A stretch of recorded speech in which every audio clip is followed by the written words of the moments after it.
Hi, in this video we're going to focus on the browse function of Safari. So we're at the Safari sponsor dashboard, and I can select browse by either picking it from the ribbon up here, or I can just go down to the main action button down here. And when I click on that, I come to a standard Safari search page.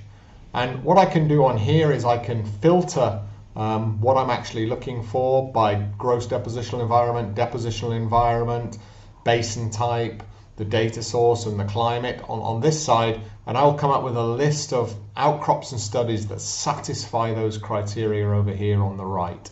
And these numbers here, just after the characters, this number here 39 tells me that there are 39 studies that satisfy the criteria continental.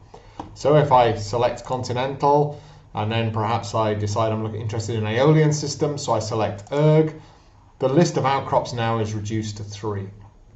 If I click on one of these, I come to a standardized description page. And this page has a general introduction, and then it has lithology, stratigraphy, analogs and key aspects, locations telling me where it is and how to access it, some key references and additional literature. This box in here shows the key metadata, which is what we're ultimately searching on behind the scenes.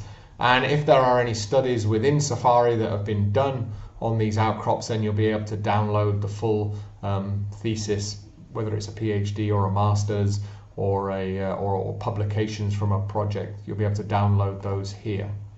Now, along the top here, there are a series of tabs. If I click on Map, this will take me to a Google Maps view of where in the world this outcrop actually is, and I can obviously zoom out, and I can toggle between satellite and map, and I can zoom out enough to see that this outcrop actually sits within eastern Utah in the western US. There are a series of paleogeographic maps on the next tab. These are maps from Ron Blakey, and we have a license to use these. And what we've done is gone through and added a point to show where in the world this outcrop was at the time of deposition, so you can get a feel for the paleogeographic characteristics of the rocks that are in that outcrop. And we've also added a paleoclimatic map here from Chris Scortese's publicly available data here. The next tab will include pictures. These may be photographs of the outcrop, but they could also be any sort of image file that are associated with that outcrop.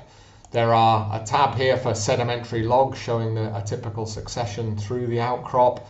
If there is a Fasci scheme available, there's a tab here to capture that. And then if there is a virtual outcrops available, then we can click on this tab in here, and it'll take us to the virtual outcrop viewer. If I go back now to the main browse page, in addition to being able to search for outcrops, I can also access all of the outcrops on a map of the world. So I can see this, I can obviously zoom in, and I can see where the key outcrops are, and I can click on here on one of these pins, and it will show me the outcrop, and I can click, and that will take me to the study page just as we were looking at previously. I can also pull up all of the outcrops in a list, and I can search this list if I know the outcrop, the name of the outcrop I'm looking for. I can filter this list alphabetically here. I can also filter on the region, so I get all the outcrops in the Book Cliffs, for example, here. And I can filter on country here alphabetically if I wanted to, for example, find out all the outcrops in Chile or France or anywhere else in the world. There's also a list of all of the virtual outcrops that are within the database. At present, that's about 130, and by the end of phase 3, it should be close to 200. And I can basically go down on this list, and I can select one of those virtual outcrops from here. For example, let's take the Castlegate Road Cut. I see the standard description page again, as we've already seen, and when I click on the virtual outcrop here, I'm taken to a page that shows me the metadata and so on associated with the collection of that virtual outcrop.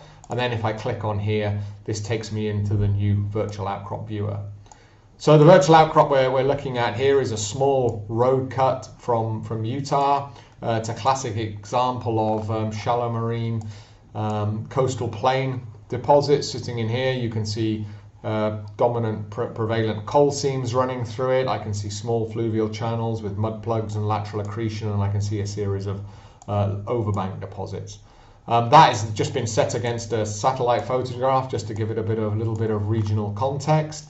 And in here on this control here, I can actually turn on various interpretations. So this was the interpretation from a student who worked on this outcrop, and we can make that interpretation more or less transparent. That's just mapping out the various sand bodies. I can look at a fasces based interpretation here just by clicking this one on, and again I can make this more or less transparent to help me get a better understanding.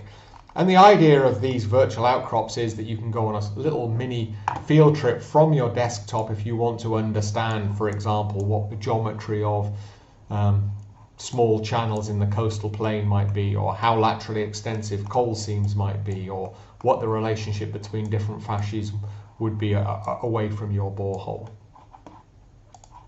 So back at the browse outcrops page, basically there are also a series of tabs over here which are going to become live fairly soon, and this will allow you to browse studies of modern systems, studies of seismic data, and production studies. But for the time being, it's predominantly concentrated on the outcrops. So we hope you enjoy the browse function. There's a lot of outcrop data in here. We think it can be really useful when you're trying to get a better understanding of the subsurface. Thanks very much.